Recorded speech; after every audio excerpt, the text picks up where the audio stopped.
Hello and welcome to Walker Tea Review. I'm Jason Walker with a tea that is ready to go. I'm going to go ahead and get started. It's an older tea. It's actually kind of an aged tea. So I've got my basic equipment here. My guy one, I'm going to scoop in enough that should cover that bottom inch to inch and a half diameter. And that looks good. This is about a 5 gram sample. I've used a little bit, tasted it off camera, so I'm not using the whole package in this steeping, but I am using most of it at 80% or so. I'm going to fill up enough of water. A little bit's going to rest just above the lid. That looks good. Get this water out of the way. The rest of my lid here. This is about a 3-ounce gallon, if I didn't say that already. Now, introducing this tea.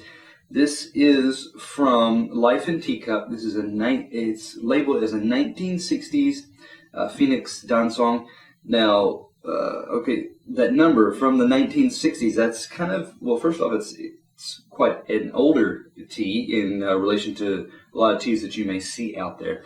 And the fact that it says 60s and is not really precise indicates, and this happens occasionally, is that a tea producer or small tea vendor, some say somewhere in Taiwan and in mainland China, they have produced a tea, they bought a tea, they stored it away for a while, and it just kind of gets pushed to the back of the storeroom. It maybe gets misplaced or forgotten, and then it turns up, and that tea has aged, has matured, has become something different, and that's what has happened with this Dancong. And so the person who produced the tea may not recall exactly when it was produced.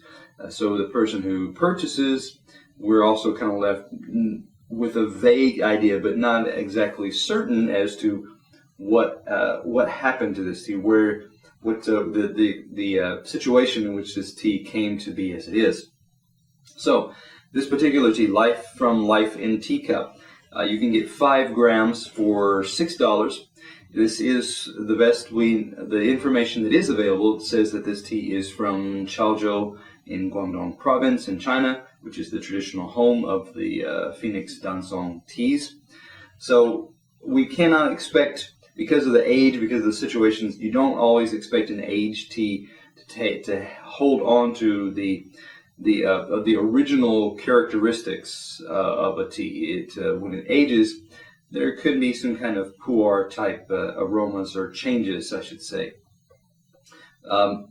Getting a whiff just of the inside of the bag here. Again, I did this off camera previously as well, and you did get these earthy pu'er type of aromas coming off of the leaf, and that's true here as well. Maybe a little bit sweeter, maybe a little bit more, in some ways more woody, sweet type of smell. A little bit more like a little bit sappier wood as compared to some of the pu'ers, which may be more earthy or root type smells, tree root type smells. So I'm going to go ahead now, and I'm going to pour this. So I won't be able to look at the dry leaf either, because that I can get a photograph. Looking at the dry leaf, I'll just go ahead and describe it. You do see very dark brown gray colors. You do not have the what you may see with a Dancong, younger Dancongs, where it's more of a curly, vibrant leaf, where ridges can be clearly seen. This particular Dancong, the leaves became more pressed. They were more tightly pressed as well, more tightly wrapped again, so that you cannot necessarily distinguish all the folds and layers of a leaf that's been wrapped along the vein of its leaf. So I'm going to go ahead now and get to the pouring here.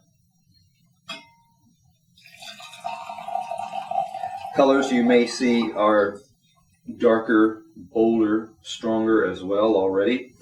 Now I'm going to go ahead and talk about the wet leaf, because those leaves that I talked about that were so tightly compressed ideally have loosened up some. First off, I'm going to get a smell of the wet leaf here. It does have a bit of a kind of a smoky, earthy type smell. I'm getting this hint of kind of Chinese apothecary. There's a smell of these kind of Chinese herbs there, or traditional herbal type aromas there. So there is something kind of a sweet root type of smell. Again, more like a tree root. Maybe even lingering towards a little bit of kind of a raw ginseng root type smell. There is some of that there. I'm going to go ahead and pull out. Let me clear away these pieces here. You do not get a lot of intact leaves in this, as you look at this. See, both in the dry leaf and the wet leaf form, and they have crinkled up. They're still crinkled up. They have loosened up some, so that is helpful. You do get a few stem pieces here and there, so I'll take that and put that there. I'm not going to be able to tease that leaf open, or that leaf portion. See, that's about 1 inch in length. And it's not going to be able to pull open. You do have some pieces that are, here's a leaf that's been folded in half, so because it hasn't been wrapped, pressed that much, it is a little easier to open up. It feels pretty thick, pretty dense, heavy. Let me see if I can, but there are other pieces, I should say, note here, that are less leathery, less tough in the leaf texture. You can, even though you can't necessarily open the leaves, you can tell that it's a softer, more, just in the press of the leaf, you can feel it's a more supple leaf. So I'm going to go ahead and set that aside and get to the liquor here. I'm going to give that a swirl for a second, hold it up to the light, and you can see at a glance this might be confused with a black tea, but a dancong is a oolong, but this, because of the aging that's happened here, the properties of it have changed. I'm going to go ahead and pour and give it a smell here too. Again, earthy type smells. Some that could be confused with pu'ers. It still has a bit of again, a lighter kind of zesty ginseng type smell there.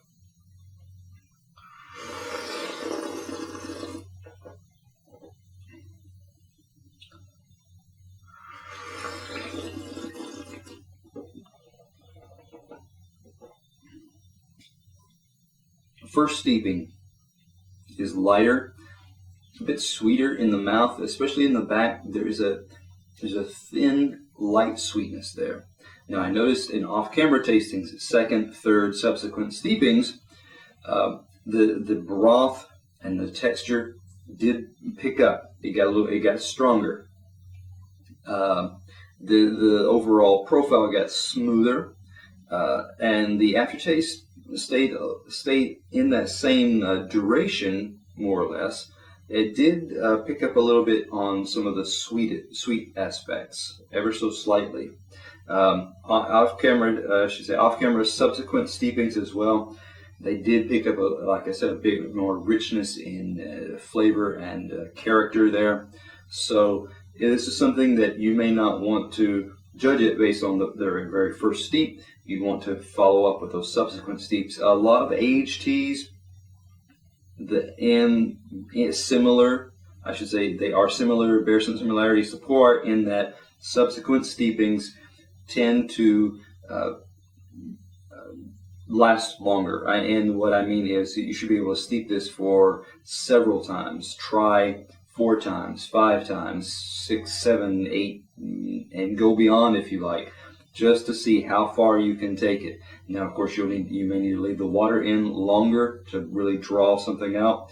But part of the joy of an aged tea like this is to see how many different layers you can pull out and what kind of differences you can detect in those layers. So, looking at this tea, it's an interesting tea.